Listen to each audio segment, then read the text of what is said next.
Welcome to our little journey, and thank you for joining us this evening. I'd like to make some acknowledgments of gratitude to those who make this possible. To present Little Journeys, we're committed to do it at no cost to the public. The Erie County Department of Environment and Planning helps us financially. The Roycroft Inn allows us this wonderful space to present our program right here in the chapel. Jeremy Morlock of Fletcher Finch Communications generously provides us with technical support and delivers streaming content for us. Thanks too to the members of the Roycrofters at Large Association who provide financial and volunteer support. Thank you all. I'd like to remind you, if you dine or have a drink at the inn this evening, please tell the staff that you've had a wonderful time here at the Little Journeys, and your dinner will be discounted. And more importantly, this helps the inn recognize the value of that sponsor.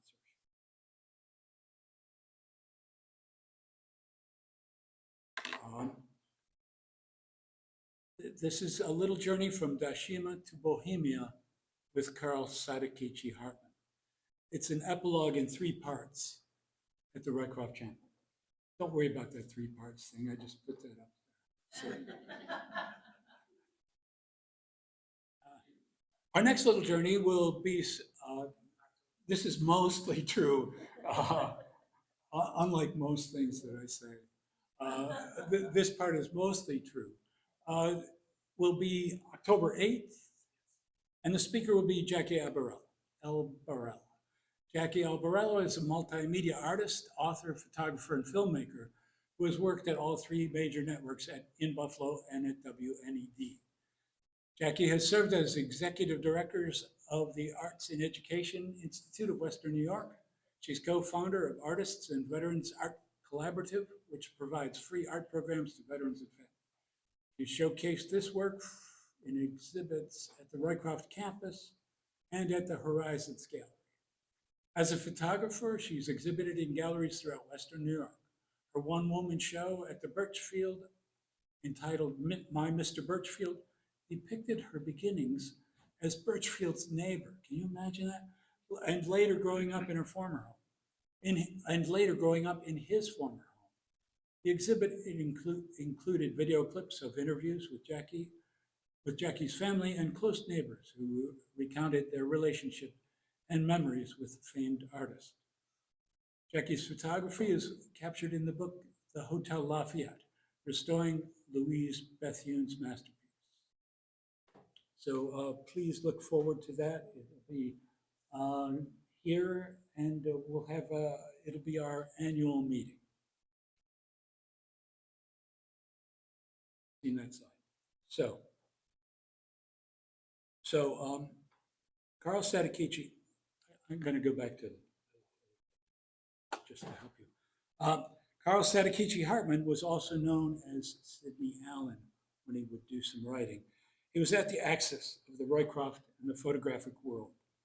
118 years and 32 days ago, on July 5th, 1907, right here, Sadakichi shared the keynote podium with the poet Carl Sandburg during the Roycroft Philistine Convention. On that night, they addressed a crowd in this room, and about their mutual friend, Walt Whitman.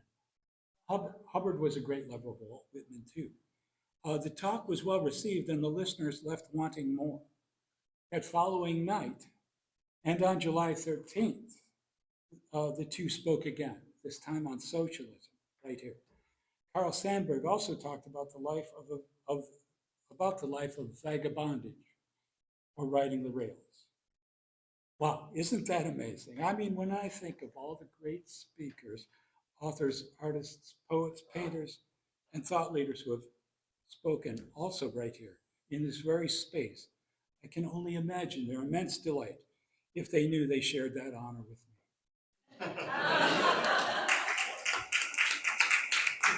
It's an old gag. I think it's one of Alibaba's. $1. I'm going to pass this around. And it goes with this visual aid here. So this is what we're talking about. This is the Little Journeys publication, and we can share this. It's these are literally a dime a dozen, so have a good look at it. Don't worry about handling it. $1 will secure this magazine for 1 year, and 12 Little Journey booklets, just like those, which will be sent in a complete package, charges prepaid. Each of the Little Journey books promise treats of recent visits made by Mr. Elbert Hubbard to the homes and places forever associated with the lives and works of some of the greatest names in English art and literature. The Little Journeys gained popularity as Hubbard came onto his stride with entertaining anecdotes.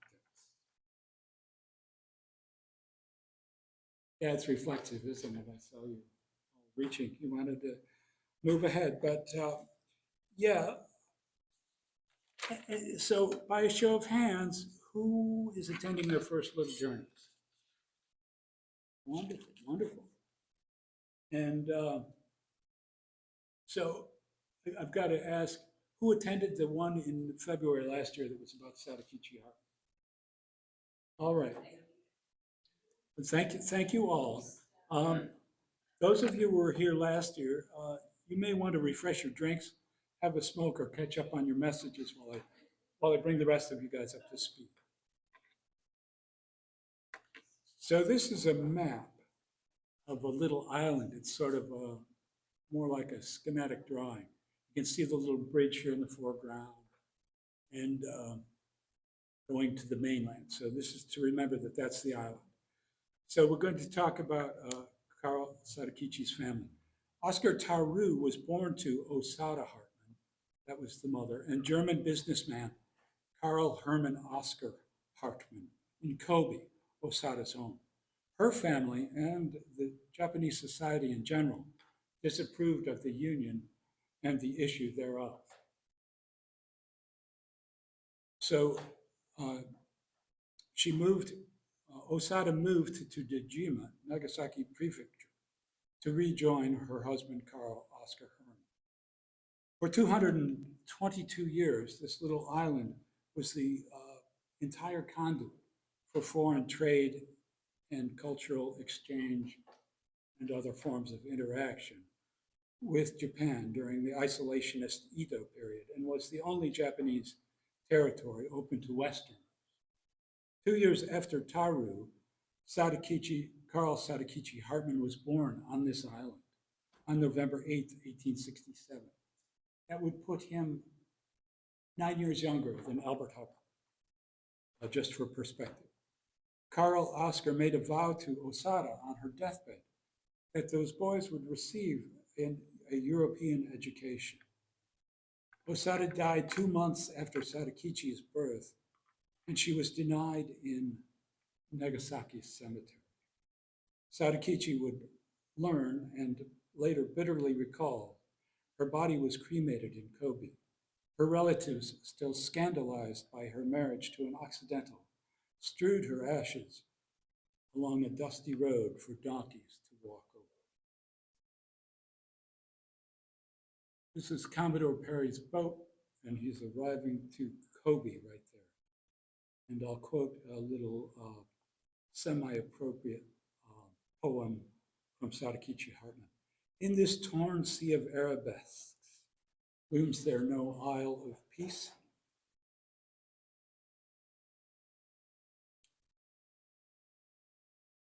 Carl Oscar Hermann took toddler Taru and infant Sadakichi to Hamburg, Germany, to satisfy his promise, his deathbed promise to their mother.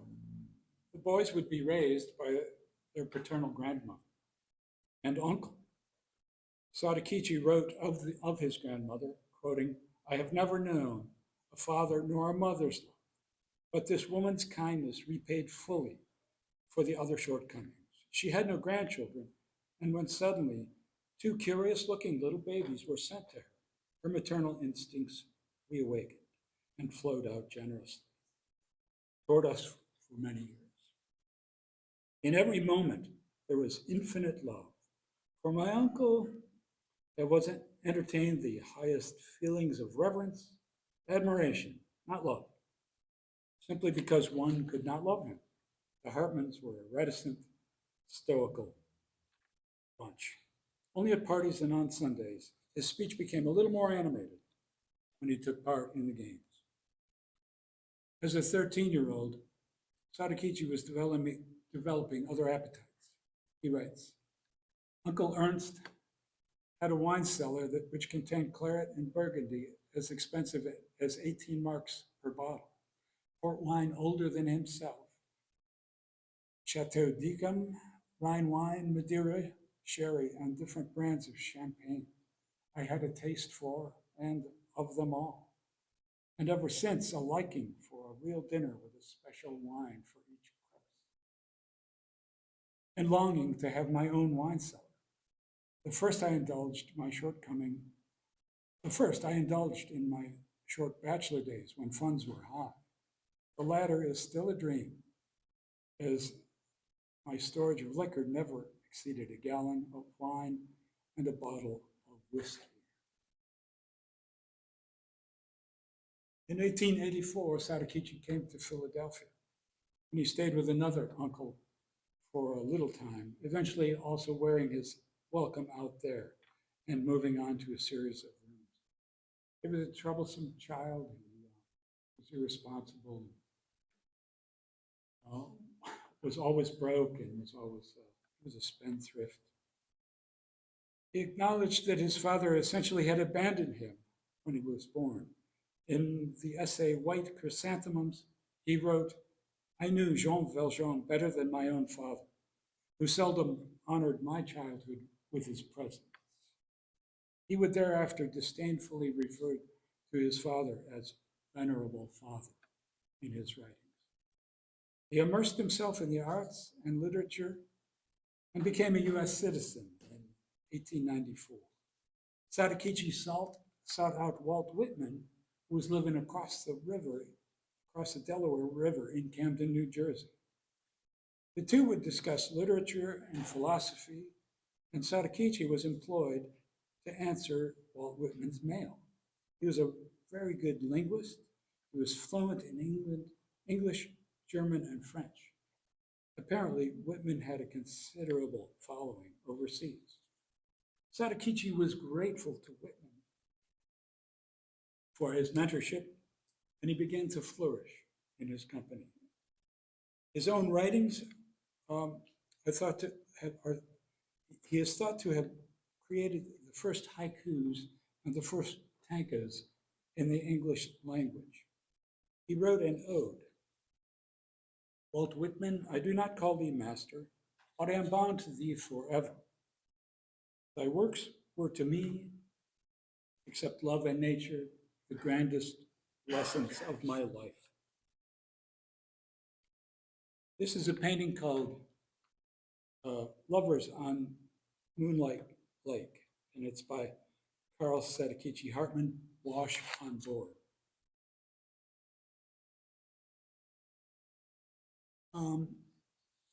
This one is also by Sadakichi from 1918, Oil on Board.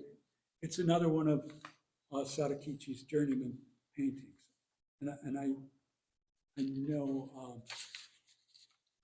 Well, let me just say this: Sadakichi experimented in the visual arts and was conversant in the techniques and challenges of various media. He didn't always achieve mastery, but his technical knowledge would later inform his criticism. Art historian Peter Plagins said, Sadakichi approached criticism with the vision of an artist. In his time in Philadelphia, he would make a few dollars as an acting coach and sell some articles. At that time, he reached out, and Elbert Hubbard became an acquaintance and would purchase some of Sadakichi's writings. Interesting anecdote where Hubbard had discovered work that Sadakichi had sold him had been published also somewhere else. And that was typical of Sadakichi's dealings. He was sort of irresponsible.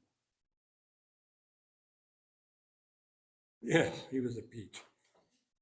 Hubbard was also, you're gonna love this. Now Sadakichi also tried his hands at theatrical production and playwriting. In 1893, he wrote a play entitled Christ, a dramatic poem in 3 acts. From the introduction, in this volume, I allow myself a freedom of expression, which will be understood only by the few, who are able to rise with me to the height from which I regard man and the universe. Full of contradictions as life itself, it can scarcely be appreciated before it has been performed on the stage with appropriate dramatic music and scenic efforts. Whatever nation gives an ideal representation of my drama Christ can claim of having a national dramatic art. Evidently, Boston was not to be that place. The play was staged there, and nude scenes from Eden created a scandal. Sadakichi was arrested and fined $100. Furthermore, he disliked the jail food. Another production was A Trip to Japan. I love this. A Trip to Japan in 16 minutes. In 1902, Sadakichi pioneered a whole new theatrical concept with a production that embarked from the New York harbor to transport the audience to Japan via fragrances. He had created the first scent concert. The Carnegie Lyceum was booked as the intended performance space, but strangely, a last-minute change of venue was required due to insufficient funds.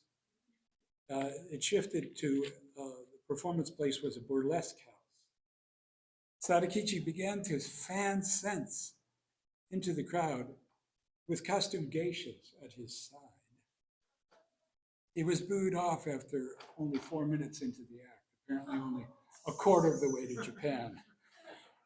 I don't think the time was right. Oh, Tammy, remind me. I have an idea about a little journey I want to talk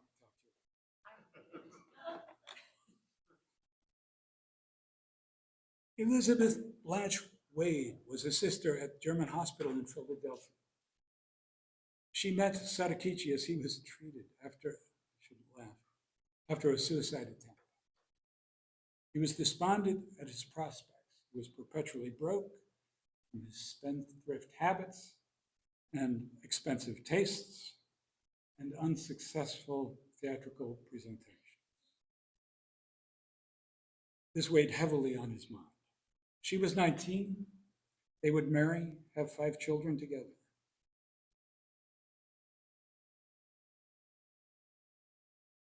This is the only photograph I've ever seen where he looks like a normal human being. I've seen it. I've seen it in several sources cited as Sadakichi Hartmann, so it's not like just a flick. Not just like a, maybe not a flick. Hartmann's tumultuous character was best described as that of a vagabond among arts and letters, following him wherever his myriad interests had left him. And that's a quote from the authors of the Valiant Knights of the Gare, which is a book of Sadakichi's collection of Sadakichi's writings, which I have over on the bench, and you're free to leaf through it. It's a collection of his critical writing. I don't want to give the impression that Sadakichi was a failure. His works of criticism, including Shakespearean art, and especially a history of American art and a history of Japanese art, made Sadakichi, earned him the abiding respect of art scholars. He really did his homework on these. He had the most fantastic memory. I'm not sure of the pronunciation, eidetic memory, he could recount a performance. He could tell you the details. He could tell you the lighting, the fragrances, every detail of every actor, the costuming and everything. His memory was insane.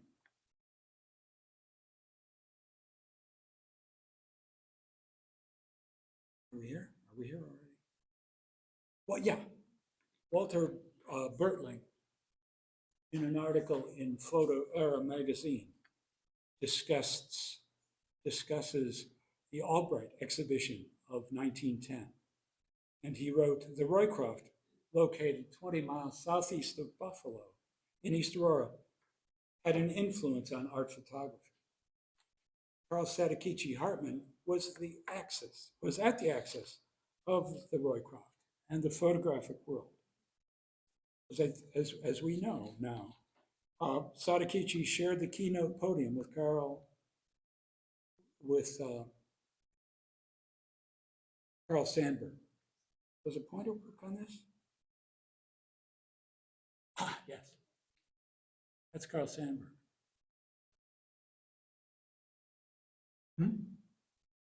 You like, is he a crowd favorite? During the Roycroft Philistine Convention. On that night, this photograph was taken in July of 1907. I've been able to identify some of those pictures. So here's Elbert Hubbard. And he's got that same expression on his face as I do whenever I have somebody take my photograph with my camera. I don't know what that is. Next to him is Alice. And Alice is holding hands with Miriam.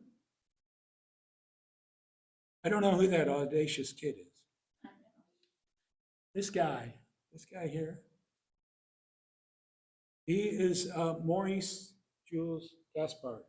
And he was an artist here on campus and an engraver. And are we still passing around the little journeys? He did the engraving of that, I think it's Moses that's dropped into there. He did most of those engravings for the little journeys. This adroit character is Alexis Jean Fournier, who painted the Virons. Here's my boy. This is Sadakichi.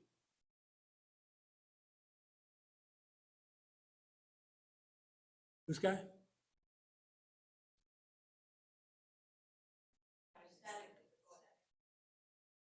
This is Carl Sadakichi Hartmann. Yeah. This is his wife, his erstwhile nurse.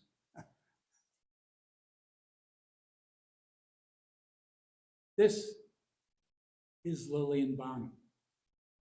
Let's just remember Lillian Bonham and Elizabeth Blanche Wade. Let's just remember that. It'll be a test later.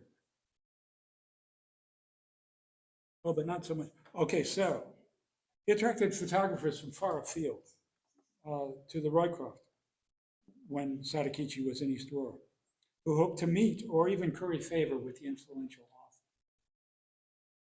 author. Sadakichi described an experience at the Roycroft in a magazine called Photo Era,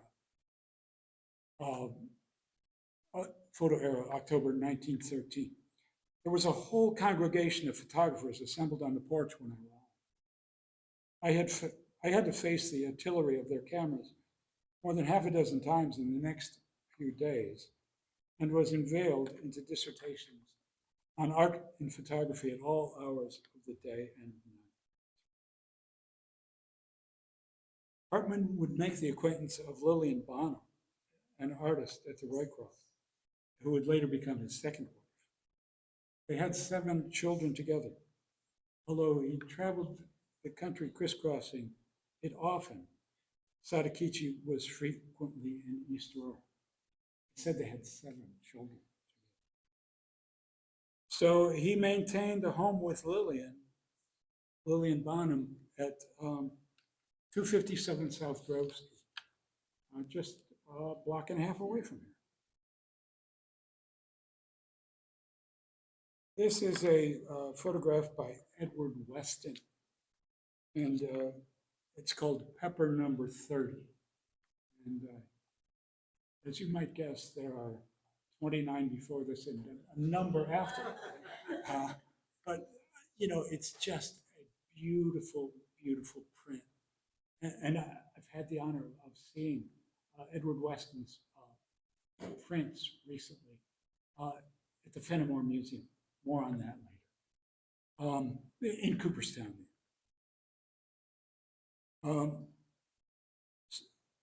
Yeah, Edward Weston was a leading voice in the F-64 school, which sort of came after the photopictorialist school, which is what we'll be talking about a little bit in a second. But at any rate, Edward Weston's great colleague was Ansel Adams, who is a little bit better known. Weston had never, to be honest, he'd never been fond of Sadakichi, and he hadn't seen him in years. But he encountered him at a mutual friend's home, and he was shocked to see, quoting Weston, a sad old ruin, paying for a dissipated, malicious life. Not long after, they were both attending a party where Weston was astonished to see Sadakichi dancing for the guests. I had never seen Sadakichi dance, though from time to time I had heard enthusiastic praise. I had my eulogies. He's a much finer dancer than writer. His gestures and facial expressions are superb. He knows the dance. Sadakichi was then in his 60s. He had studied dance for 40 years. He had studied dance 40 years prior in Paris. His dancing was said to be an influence on the iconoclastic modern dancer, Isadora Duncan. And they did dance together. There was a time. But yeah, he was just a fantastic dancer. Oh, so this is a clip from YouTube, and you can see his, such a bad image, but you can sort of detect his, it's like a stick insect, right? and his long fingers, and looks like he's about to trip, but he never does. He's a thrilling dancer. I can tell you that from even just watching this 30-second clip. I'm not going to show you. Don't get your hopes up. So many who saw him actually claim that he was the greatest interpretive dancer of all time. And this curious anecdote reveals Hartmann's penchant for attempting to master an art before writing about it. Roycroft artisans George in leather work and Gladys in graphic design, George and Gladys Scheidemantel, in an interview with Dr. Tony Bannon, recalled Carl Sadakichi Hartmann swooping around the Roycroft and the surrounding neighborhood in a flowing cape. Sadakichi would, after taking a strong drink, require little encouragement from Ali Baba to leap upon the table in the inn and perform these interpretive dances. I don't know if this was popular with the patrons of the inn, but it certainly made an impression upon George and Gladys.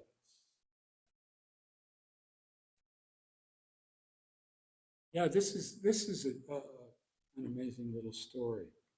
This is a photograph of, oh dear, I didn't know I was able to do that.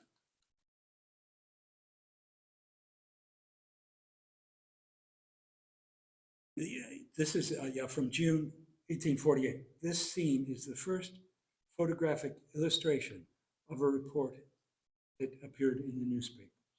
So 1848, that's 9 years after the invention of the daguerreotype. So, I mean, this technology was harnessed to depict depict facts, representational craft. This was in the a newspaper called The Illustration, and the caption was "The Barricade on St. Maur in Popincourt on Sunday morning," and it credits the daguerreotype to Mr. Thibault. The June Days uprising was staged by the French workers from the 22nd to the 26th of June in 1848. It was in response to plans to close the national workshops, which was a make work project created by Napoleon's Second Republic in order to provide public work and a minimal source of income for the unemployed. I had to do some research, I confess, on French history because I was surprised it wasn't Napoleon I, Napoleon Bonaparte, who rose to power in the aftermath of the French Revolution. Nor was it Napoleon Bonaparte. It was Napoleon III. Gosh, it's great to do this research. The daguerreotype process had, oh, I already talked. Okay. Oh, I move this and then it leaps ahead and blows my joke. So I'm going to move this over.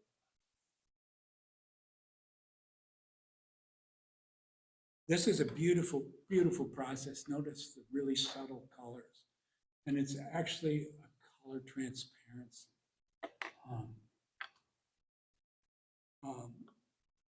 A color transparency process called an autochrome. It's the great photographer Alfred Stieglitz, and it's the autochrome process, and it's taken by his then good buddy Edward Steichen. Edward's, and you'll see he's holding a copy of Camera Work. And I'm going to pass this around. You can leaf through it. It's all of the photographs that ever appeared in all of the editions of Camera Work. But Camera Work was a large format magazine, and these photographs were all beautifully reproduced in it. Stieglitz is, by the late 90s, a thought leader in American and, moreover, world photography. He made it his mission to have photography elevated and recognized as a fine art. He was also a proponent of modernism and introduced European avant-garde artists to the American scene. He was born in Hoboken, New Jersey, but when he was 17, he went to receive an education in Germany. He studied chemistry with Hermann Wilhelm Vogel, who discovered dye sensitization, which would lead to the autochrome color process. In 1890, he returned to the United States, and in the spring of 1893, he became co-editor of the American Amateur Photographer. He wrote most of the articles for the magazine. Now, it's important to note, through time, amateur has different meanings or different connotations or implications. So in this sense, it's an elitist term. Stieglitz, Steichen, and all of the amateurs didn't want to be chained to a studio, cranking out those portraits with those corny backdrops that you've seen a million times and you all have in your attics, and you don't know any of the people that are in them, but their photographs, amazingly, that have lasted 130 years. They wanted no part of that. So that was the secession from the professional photography. They had artistic freedom because they were amateurs. So when we talk about amateurs here on out, that's what I'm talking about. There's a lovely photograph called Winter on Fifth Avenue by Stieglitz. He achieved his artistic expression by compositional choices and the inclusion of natural elements and atmospheric, like snow and steam and rain. He took great care in producing his photos, and he often printed them using platinum metals, which rendered really, really broad tonal ranges and varied, real subtle prints.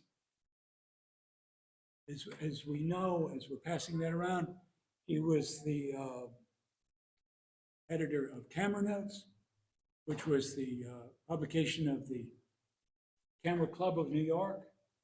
Because of that secession, there were too many professional photographers that didn't like the fine art stories that Stieglitz was talking about, so he had a secession, and he went over and he jumped onto camera work.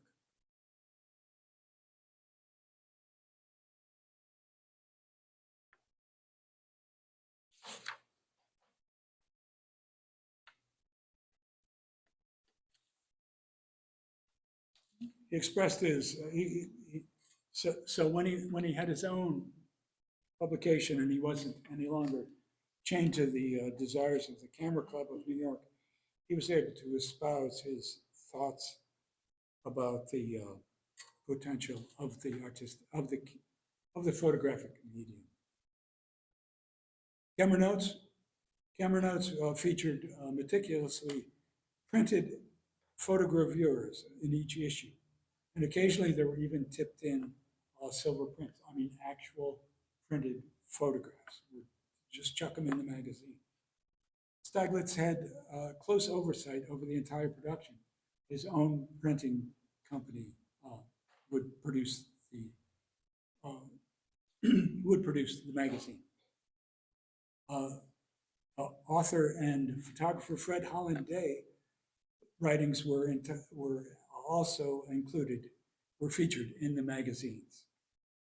Sadakichi Hartmann was a contributor, and he would also use the pseudonym Sidney Allen if he wanted to do a pro and con in the same magazine.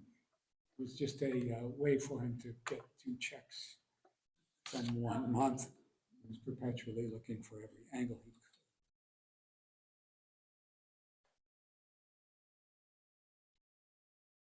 could. Stieglitz also included content about other fine arts, painting and sculpture, and articles about Impressionism, symbolism, and portraiture. He wanted to, immerse photographers, amateur photographers, in the language of modernism. Camera work became the successor. Stieglitz was joined by Edward Steichen in its production. Gravures were produced directly from photographers' negatives, so when possible. And so these were considered, you were actually receiving in the magazine, you were actually receiving what could be considered original prints.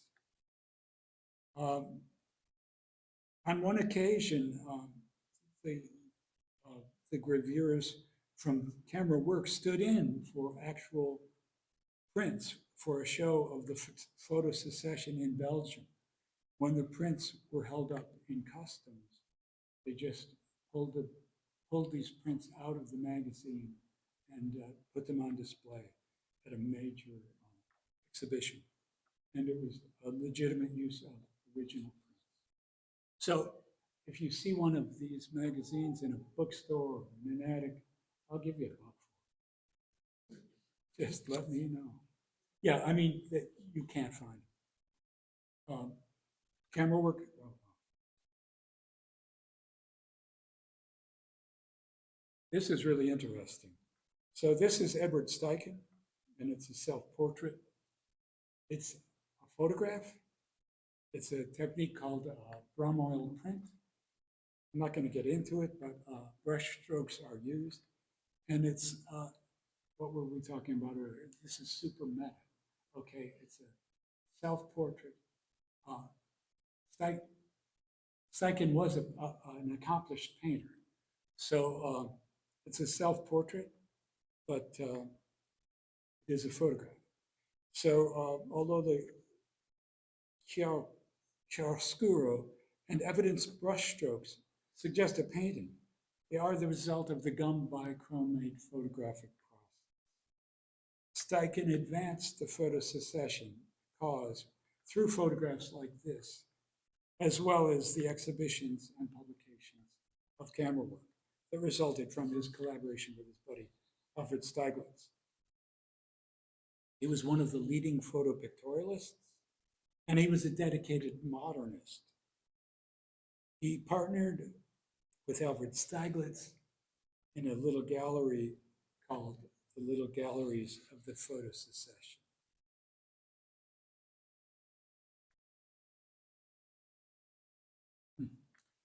Alfred Stieglitz and his protege, Edward Steichen, opened the Little Galleries of the Photosecession at 291 Fifth Avenue in New York.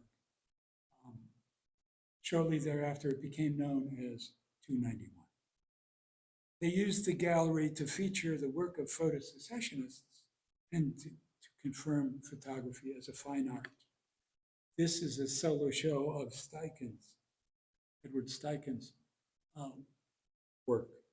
So in 1905, it's using these, you see the lights hanging from above, reflector lights. And there were 3 rooms about this size, just a puny little joint.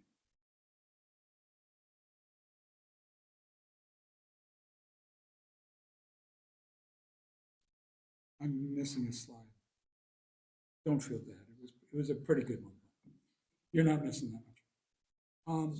Photographers Alfred Stieglitz, Edward Steichen, Alvin Langdon Coburn, Gertrude Kasabian, and Clarence White all gained critical acclaim as fine artists through this very gallery.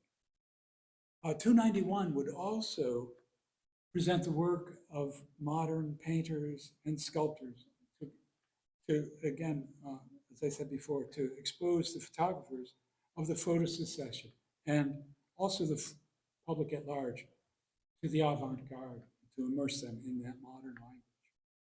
Many European artists were first shown in the United States at Gallery 291.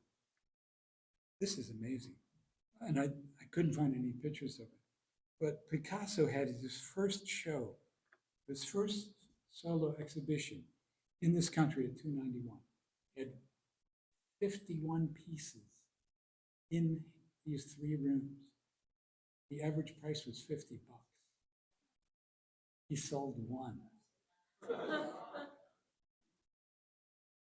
German, set the Wayback Machine. Yeah, this was 5 years before the famous Armory show, where all these cats were made.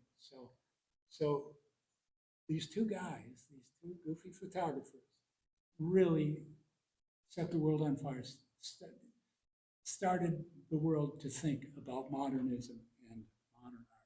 So this is Brancusi's solo show again. Others making their premieres in this gallery included Henri Matisse, Auguste Rodin, Henri Rousseau, Paul Cézanne, Brancusi, Francis Picabia, and Marcel Duchamp. How about that? It's mind-blowing. Initially, critics hated modern. They came around because of thoughtful critiques, including Sadakichi and others, advocating for the modern work. And it gradually gained acceptance. It's a great East-to-West connection. Cornelia Sage became the first woman curator of a major art museum in 1910 at the Albright Art Museum.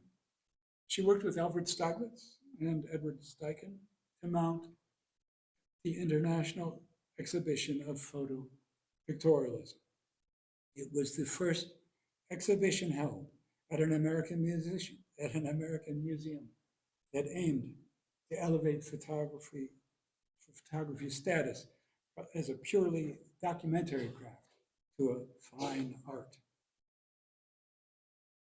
I'd like to point out that Clara Cyprell took this portrait, and she was a photographer here in the village And her studio was right across the street from Charlie's Diner. If you walk in there and look down that driveway, there's a huge light, north-facing light. And, that was her studio light. I'd like to spend an hour talking about her, but another day. That's a story for another day.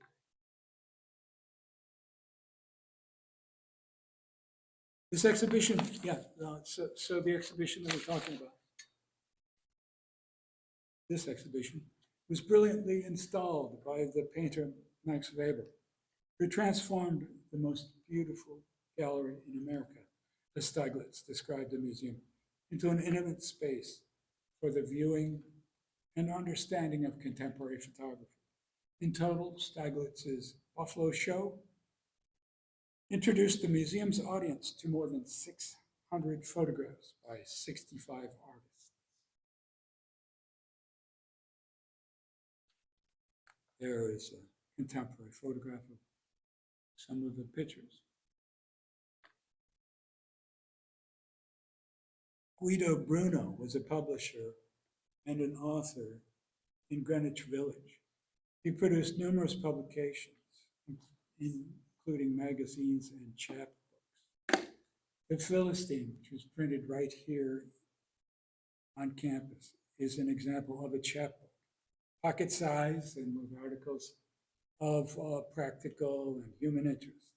And I'll pass this around. Again, this is just a little piece of ephemera.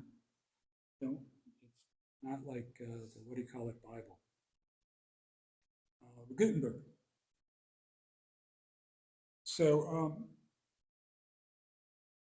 chapbook. So Guido Bruno was printing a chapbook, and it was called Bruno's Weekly, and he was there in Greenwich Village. And something else he shared with Mr. Hubbard was a conviction of the Comstock. We're all learning that acts are federal laws now. It's a violation of the federal law. And mostly these are due to pornography or indecent material. And certainly that's what Hubbard's and Mr. Bruno's were.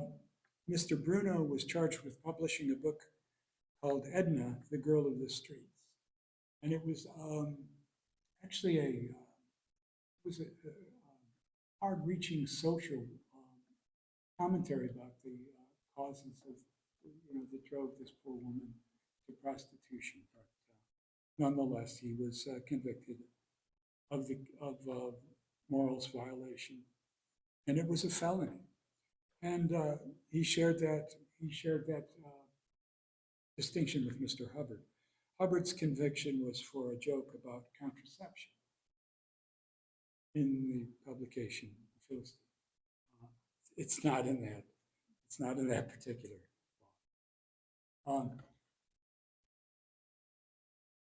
With a felony in his jacket, Hubbard couldn't go to Europe. So he called the passport office. Hey man, you gotta hook me up. I gotta go to Europe. I gotta talk to the Kaiser. We gotta stop this war talk. And he didn't get anywhere, so he went right to Washington. And it said that he got in Woodrow Wilson's office, and in the Oval Office, he pleaded his case, and Woodrow Wilson, they called him pardoned him, so he could sail on the Lusitania. How about that? Yeah. Oh, so Guido knew Bruno Guido knew Carl Sadakichi because Sadakichi hung around in what's it called, Washington Square a lot, and in Greenwich Village, and he crowned him the king of the Bohemians.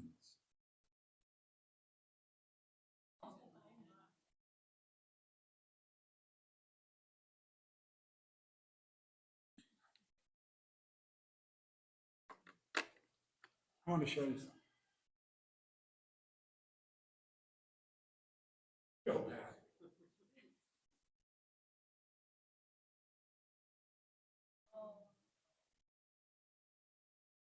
like that, you'll love it.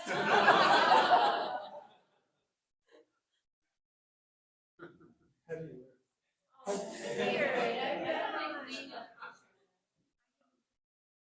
it's like super heavy. It feels like my King of the Bohemia.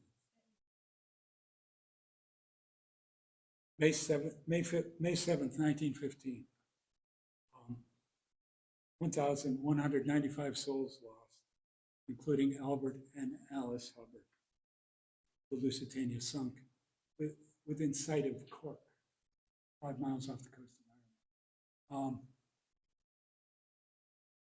German U-boat sunk in great book about it by Eric Larson called Dead Wake. Highly recommended.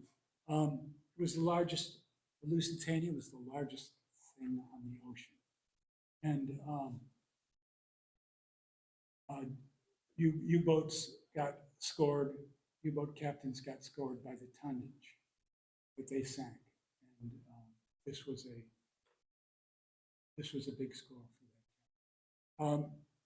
He claimed that there were munitions aboard. You know, maybe there were, maybe they won't. Maybe they won't.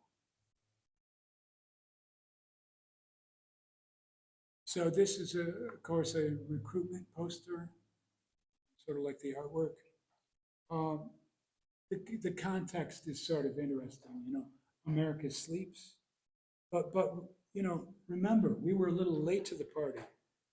The United States joined World War I on April 1917, after initially declaring neutrality. This decision came after Europe had endured 3 years of brutal conflict. So that's what we're talking about there.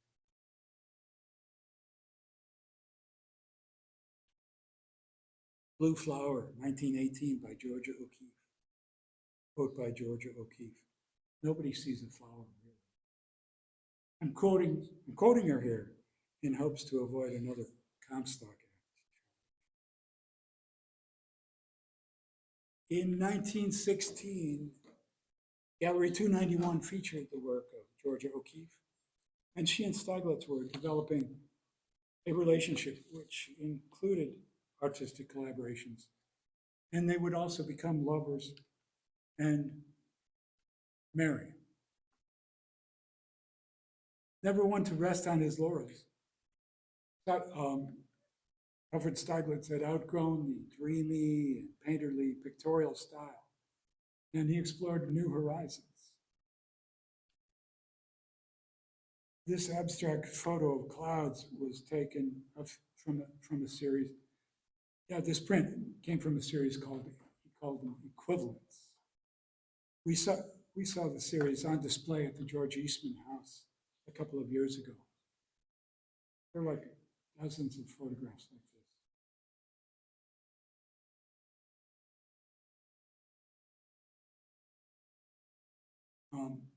But Captain Edward Steichen was 38 years old in July 1917. So what we're doing is we're seeing what these guys did. That the culmination of their coming together was that show at the Albright, and this is how thereafter. So Edward Steichen was 38 in July when he entered active duty in World War I. He was 8 years older than the oldest recruitment age limit. He was named the chief of photographic section of the American Expeditionary Force. He oversaw the training of aerial photography units, and he worked to standardize cameras, materials, and techniques across the Allied forces to facilitate intelligence exchange and cooperation.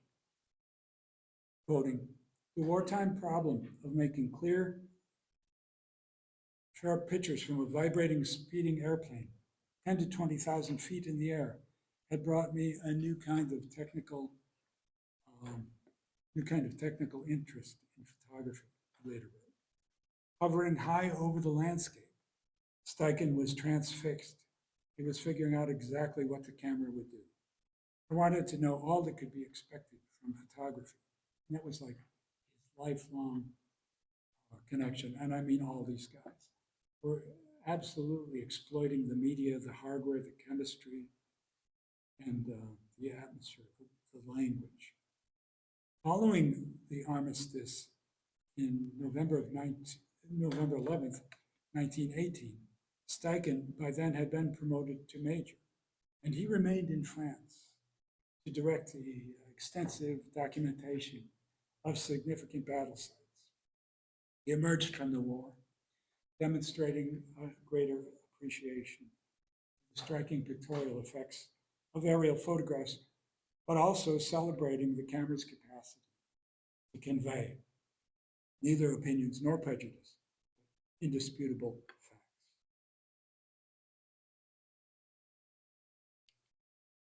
Fuller couldn't come. He could identify that aircraft. I'm so upset. But yeah, that's got to be some sort of a little plane. Now look at this character. Commander Edward Steichen. I'll give you the caption. It's a military photograph, so it's super well documented.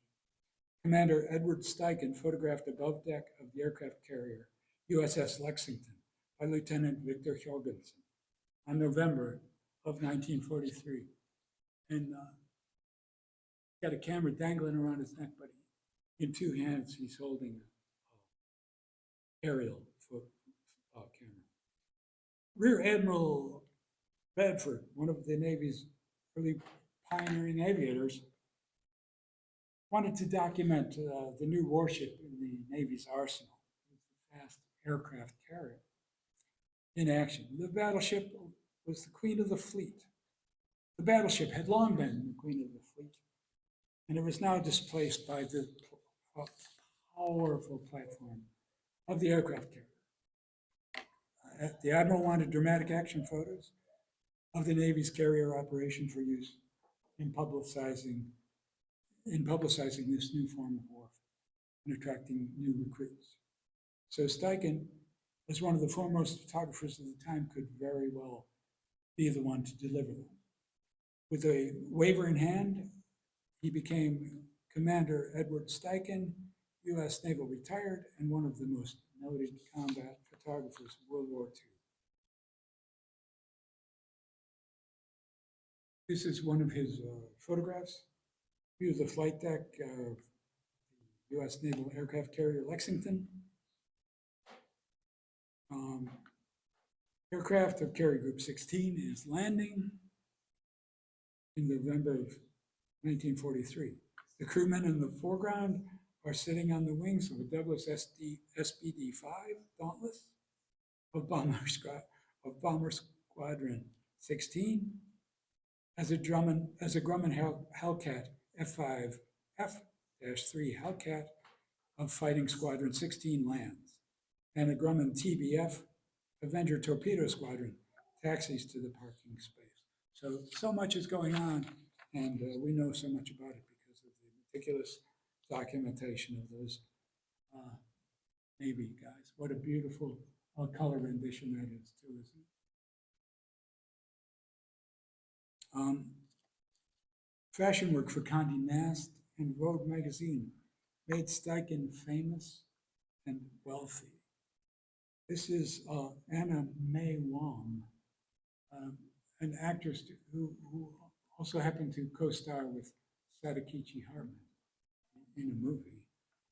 But Miss Wong is pictured here with a white chrysanthemum, which I know from my reading of Sadakichi's, haikus, that it symbolizes death.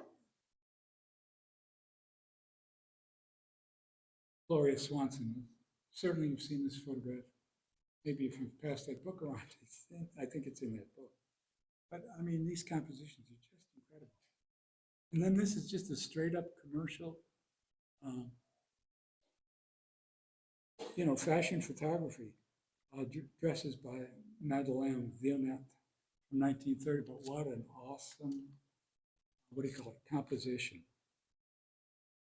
But after the war and through 1961, Steichen served as director of the Department of Photography at the Museum of Modern Art.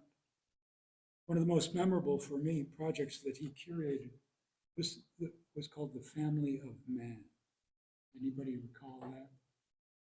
The Family of Man was exhibited in 1955. Here he is with a mock-up of it.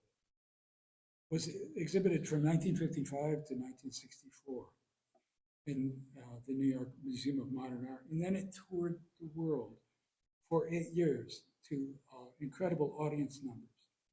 Steichen said the people in the audience looked at the pictures, and the people in the pictures looked back at them. They recognized each other. The Family of Man toured the world under the auspices of the United States Information Agency. Remember that? Making stops in 37 countries on 6 continents. More than 10 million people viewed the exhibit, which is by far the largest audience for any photographic exhibition ever. Carl Sandburg provided poetry to accompany the photos. I'll read my favorite. There's only one man in the world, and his name is all men. There is only one woman in the world, and her name is all women. There is only one child in the world, and her child, and the child's name is all children. People flung far and wide, born into toil, struggle, blood, and dreams, among lovers, eaters, drinkers, workers, loafers, fighters, gamblers. Here the ironworkers, breachmen, musicians, sandhogs, miners, builders of huts and skyscrapers, jungle hunters, landlords, and the landless, the loved and the unloved, the lonely and the abandoned, the brutal and the compassionate, one big family hugging close to the ball of earth, life and being.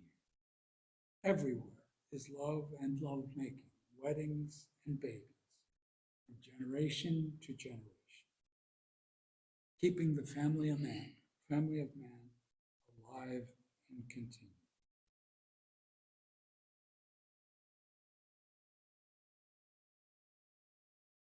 So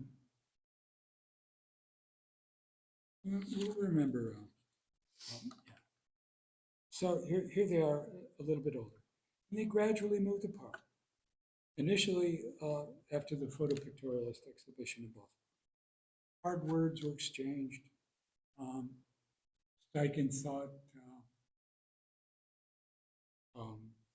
Steichen thought Stieglitz's work was derivative. Stieglitz thought Steichen sold out. So after, sadly, difference in technique, subject matter, temperament, and artistic differences led to the split.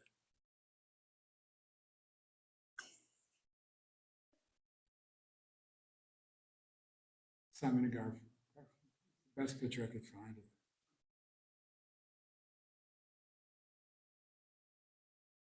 During World War I, Cornelius Sage Quinton oversaw the several exhibitions of French art at the Albright and arranged for a series of European painting exhibitions to travel to other American art museums. She was decorated for this many times by the French government for her dedicated promotion of French art in the United States. She received the Cross of the Legion of Honor in 1920. She left the Albright to become the first director of the Legion of Honor in San Francisco in 1924. So she made it. Another beautiful article by Edward Steichen. And this is Carl and Lillian Sandburg. And Lillian Sandburg was Edward Steichen's sister. So all that small world was, and they came back together. These two people were kindred spirits. and shared many of the same values and dreams. Mr. Carl Sandburg and Miss Lillian Steichen were married after a 6-month courtship of letters. Theirs was a long marriage that ended with Sandburg's death 59 years later. He wrote in a letter to his wife in 1908, which is the time frame which we were just talking about. I would rather be a poem like you than write poems. I would rather embody the big things as you do than carve or paint or write them. You inspire art, and that's living. This is a painting of Sadakichi by his friend John Decker. He crisscrossed the country in the years after Elbert Hubbard's death. I don't think Bert cared to put up with his ways of doing business. As soon as he could scrape up train fare, he would travel to the opposite coast, traveling between Greenwich Village and Hollywood. He was not troubled by providing for his 13 offspring, following a pattern of neglect established by his own venerable father. Once in Hollywood, he staggered into a movie role in the 1924 film starring Douglas Fairbanks Sr., entitled The Thief of Baghdad. He played the court magician. We watched it. We watched it on YouTube, and it's really a beautiful, restoration. And it's, silent film, of course, and it doesn't have the, 18 frames per second agitation. It's nice and smooth, but it's also projected through different, like each reel of the film is projected through a different colored filter. Sort of interesting. I don't know if that's how it was presented. I'll get back to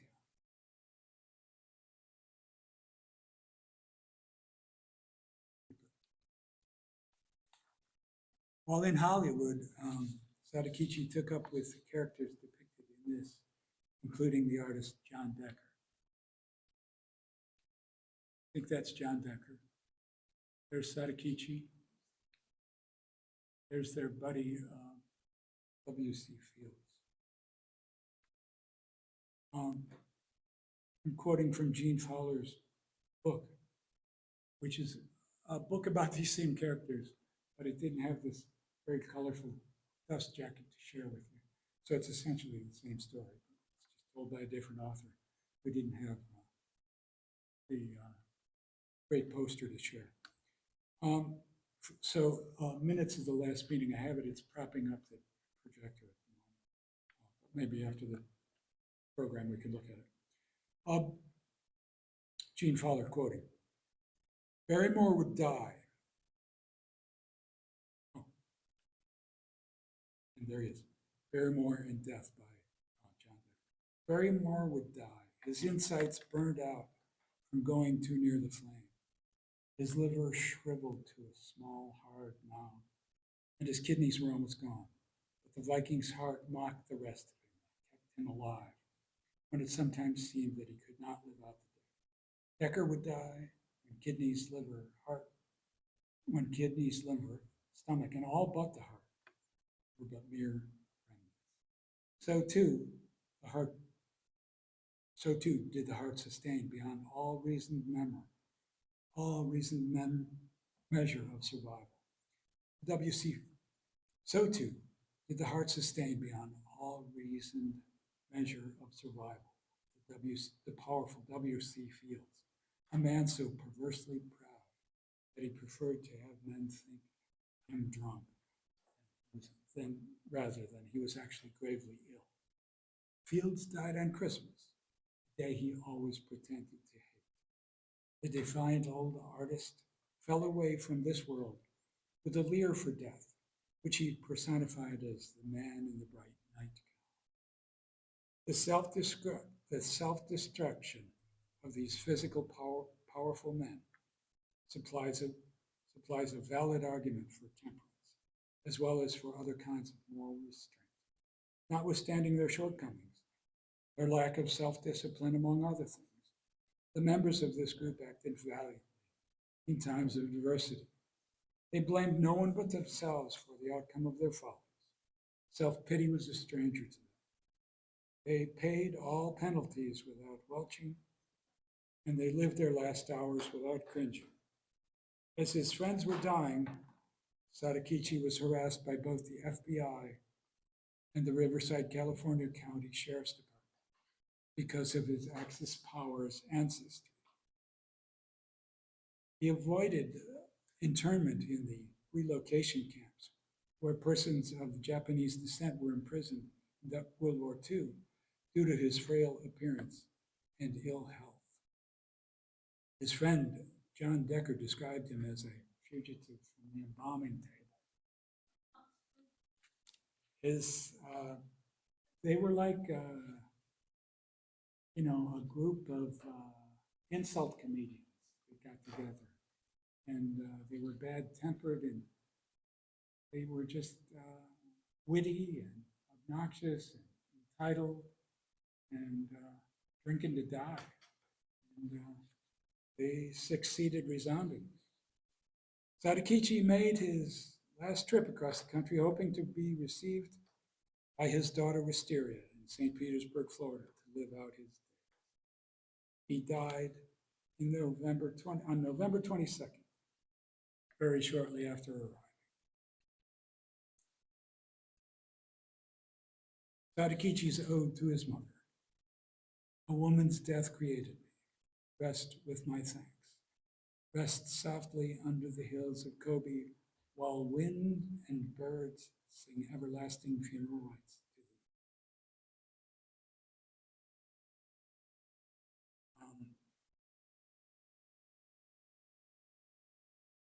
I'm going to tell you a little bit about this exhibit called The Power of Photography. It's 19th and 20th century original master prints. And it is on now through September 1st. Anyone going to Cooperstown, it's at the Fenimore Museum. And it's an astonishingly powerful exhibition. Really big prints. There are 120 images by 120 different photographers, celebrate photography's unique capacity for connection to the viewer. Curated by photographer and collector Peter Fetterman. I don't know much about Peter Fetterman, except he's got really good taste. Carl Sadakichi Hartmann is immortalized by the garden that is bounded by the peristyle across the street at the end. And that's called the Carl Sadakichi Garden. And it looks pretty good right now, but I only recently, and those of you that know me, I'm a passionate scholar of Sadakichi. I only recently learned that. That is the Sadakichi Garden this spring. My friend Mike told me. That concludes my talk. I hope you're left wanting more. Thank you for your attention.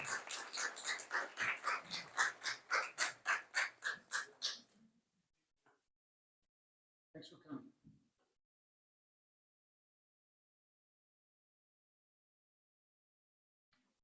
Thank you, Peter, and thank everyone for coming. Before we close, and I don't intend to keep you here very long, is there any questions that anyone has for Peter? Right. Well, thank you all for coming. As you know, if this is your first little journey, you may not know, we've struggled to bring this back. Not really struggled. We delight in it. We delight in it. We delight in it. Bringing this lecture series back to South Grove has been a labor of love for about a year and a half now, and we're really pleased with every session. We're always surprised at how many people respond to this programming. And we're grateful to each and every one of you for joining us tonight and giving time out of your weeknight. If you are not already, if you didn't sign up through our online registration form and you're here tonight, if you wouldn't mind just checking in with one of our board members, Michael or myself, before you leave so we can make an accurate track of attendance for future funding, that would be super, super great. And then as you leave, we do have our 2025 goodie box, which I won't belabor the point. It's all online. We do have our annual fundraising raffle. It's here tonight. We do also have a membership incentive for those of you who may want to join us as a Rolla member or patron and kind of contribute to this movement. We are working towards a Rolla 50 extravaganza in 2026. So we are 6 months away from working on our 50th anniversary celebrations, which is a national level celebration of programming that will launch in February of 2026 at the Grove Park Inn's National Arts and Craft Conference, and will encompass many different exhibitions throughout the region, culminating in one with the Buffalo History Museum in September. We have formally established a Rolla archive, and that is spearheaded by founding charter member Michael and Sandy Starks, who are here with us this evening. We're so appreciative of them for their labor and their love. If you are in possession of ephemera or works, specifically posters from previous festivals in your possession, we would encourage you to get in touch with us by emailing us through the website. We have exciting news. We have recently taken lease of a new archive space, which we are using to stage and inventory our archive for 2026. So please keep in touch with us and subscribe to our mailing list for updates on that. Our next little journey, as Peter said, will be the second Wednesday in October, which is a deviation from our calendar. We have been the first Wednesday. It is the second Wednesday to coincide with our annual meeting for membership. So make your calendars now and mark your calendars for December 6th and 7th, which is the Roycroft Winter Festival, which is returning to East Aurora and will be held at the Hampton Inn. Any questions, you can always reach out to us on socials or through our website. And please, by all means, join us across the street at the inn. See Tom and Peg on your way out if you'd like to purchase a raffle ticket for the goodie. And thank you.